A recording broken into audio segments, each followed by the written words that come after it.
Everyone, দেখতে পাচ্ছেন আপনারা আমরা আজকে বাড়ির পিছনে ডিমের পিকনিক মানে বাচ্চাগুলোর জন্য। দেখতে পাচ্ছ কিসের পিকনিক চলছে ফাইজ? এদিকে এদিকে কিসের পিকনিক চলছে?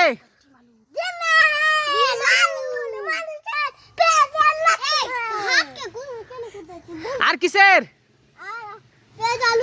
পেঁয়াজ আলু। তা এখানে কি আছে? এখানে হাঁড়িতে কি?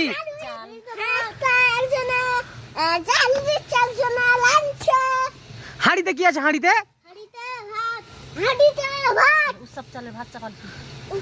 এই যে এখানে ডিম আর এগুলা পানি, তেল, বোতল সবই। এখানে গরু আছে, গরুটা দেখিয়ে দাও।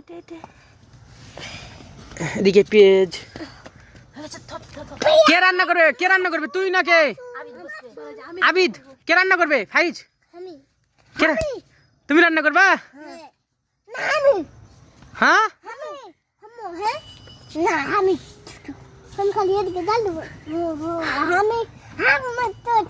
আমরা আজকে বাড়ির পিছনে পিকনিক করছি, দেখতে পাচ্ছেন সবাই। তো ভিডিওটাকে লাইক করো সবাই, আর শেয়ার করো, কমেন্ট করো বেশি বেশি করে। ওকে, ঠান্ডার দিন এখন।